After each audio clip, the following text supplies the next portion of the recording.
The day was quickly approaching, June 21st. Trust me, I had a lot of difficult days, crying days. I wasn't always strong, as you can see baby's profile picture, and I would always recommend to take lots and lots of pictures if you get a baby that has diagnosis as a fetus, because you just never know. Enjoy every kick, because for me, I knew that my baby was safe in my belly, and that was important for me to know that his movements were still there, that he was still going strong, and if he's still going strong, mama still had to go strong. So this is a few days before our big delivery, and now I would really like to share with you our delivery day. I remember arriving at 4 a.m. For check-in. Baby was going to be delivered at 7 in the morning. Let me tell you, it was one of the scariest days of my life to know if my son was going to come out crying or come out in having a lot of respiratory distress and not making it. Well, baby Miguel came out screaming, let me tell you.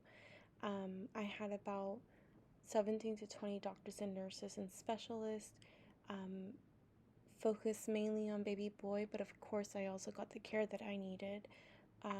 My baby's father was not able to be in the room with me, so I was alone throughout this entire process. Immediately, baby, after he was born, they did what they had to do. They brought him up to me, and I was able to hold his little hand for a few seconds before he was transferred. He was delivered at St. Joseph, June 21st, and he was immediately transitioned to Chalk Hospital, where they had all of the machines and support team ready for him to be transitioned. There was a lot going on this day, and let me tell you again, it was one of the scariest days of my life. I didn't have much to say, just cry and pray that things were gonna be okay. His first day of life was very interesting. Clearly, I had a C-section, so I had to stay admitted for a full day to make sure that I was recovering well. Baby boy went into his first surgery where they were going to remove his tumor, and that lasted, I think, a couple of hours, and it was successful. So good to hear that it was successful. They removed his tumor. It was the right side, his right lung. So after that, they placed him, I believe, on the fourth floor.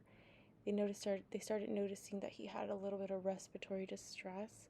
So they quickly and as a team, very thoroughly, very smooth, and made sure they communicated with me to get to the next process, which was to attempt to put him on life support, which is also known as ECMO. ECMO is a machine that bypasses time. So it's like your lungs and your heart working for you while your body is relaxed. And for baby Miguel, he really needed this because his lungs were extremely underdeveloped due to this large tumor. So the first attempt was to put him on ECMO through his neck, and unfortunately, I remember them calling me and telling me that it was unsuccessful. When you get a call like this, it is the most terrifying thing ever, not knowing what decisions to make. So I had two choices. Either we can let him be and hope and pray that he's able to progress, or the second option was attempting life support through open chest surgery, which would mean there would be more risk. Very hard decision, very hard decision. As a team, we ended up deciding that we wanted to continue to fight, so we did open chest surgery. Because at the moment we had all the doctors and everybody that we needed on the clock versus if everyone went home and we made that decision later. So we put him on ECMO, and it was a success. Um, Scary, very scary to know that my son's chest was open. He had a lot of punctures from all the wounds and all the surgeries, and all the little pricks that they had in his little body. But it was a success, and at the time I couldn't be next to him. I couldn't be near him. I was admitted at the hospital next door, but my baby's dad and my sister followed every step where my son Miguel. The very next day, I was approved to go see my son. And seeing your son hooked up to all these machines, it was like, I couldn't even believe how many machines someone can be hooked up to. But all these machines were doing amazingly with my son and just keeping him alive. I recall being wheeled over to my son on the 6th floor. They allowed my parents to be there with me because of how critical everything was. And the nurses and the doctors and the medical team were just such a blessing and such an amazing team that we had. They walked me through everything, what everything was, try to explain everything so I can thoroughly understand what was going on. The ECMO machine, they were constantly checking the tubes to make sure the blood was flowing correctly. It was an experience, let me tell you. And I felt like, I think for me, watching my son like this, it was really hard to connect with my son. A lot of times moms get that opportunity to get their child put on their chest immediately, and it was hard for me to connect with him. Of course, we had other alternatives like reading to him, talking to him, but even that was difficult for me. I felt uncomfortable because we had always had nurses there with us. But I highly recommend it. I recommend you talk to your child because your child is listening to you at every given moment. Your child knows your voice, and that is soothing in so many ways. Your child knows your touch. Your child knows your heartbeat. Your child knows you more than anybody, moms.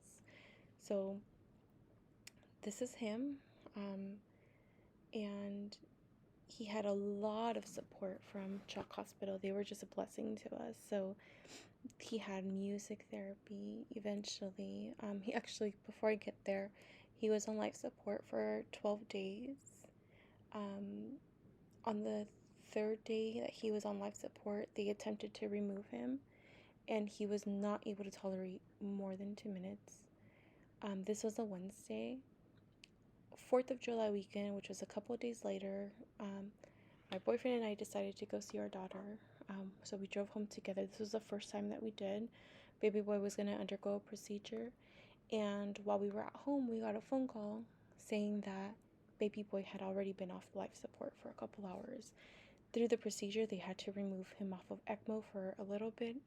And it just happened that he was able to tolerate it. And since then, he has been off of life support. And I think everybody from the medical team to God to my family, to my friends, everyone who prayed for him, and my family, you were all a major part of our journey and where we were at mentally, physically, even financially. All of you were such big support to us. So while we were there, eventually, I believe at the 15th day maybe, we got transitioned to the 4th floor with the rest of the NICU babies and NICU moms. And on the 20th day, I was able to hold my son for the very first time. that was difficult. Even that was difficult. It took a team of 4 people to place him onto my lap. And I could not move. He had tubes in his throat, and I had to stay still for like a whole hour. It was the most that I can do without moving. I didn't want to hurt him. But what an experience, you guys. At the hospital, everybody has been such a blessing. Literally everybody, from the cafeteria team to the Starbucks team to the library team to, of course, all the doctors that made decisions and helped me have understanding, all the nurses, from respiratory nurses to our RNs, just every single body made our journey amazing.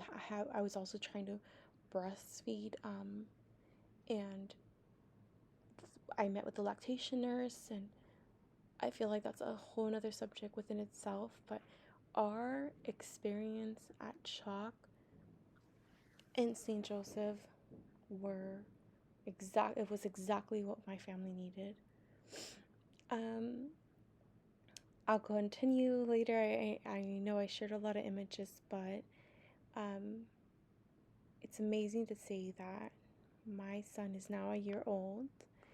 And not only is he a year old, he's also going to be a big brother. I have a lot more to talk about when it comes to his G-tube, his doc band helmet, his oxygen, more thoroughly. Him coming home, the transition from him coming home was very difficult. But if I can suggest one thing, is find yourself a support group. For our diagnosis, we found an amazing support group on Facebook, and I really relied on that to get me through many, many days. I also relied on prayer after prayer. But fast forwarding to now, I'm so thankful for every single one of you and for listening to our journey in hopes that we can help another parent. I know there's not a lot of resources out there, so I hope to be a resource to other families. And we thank you.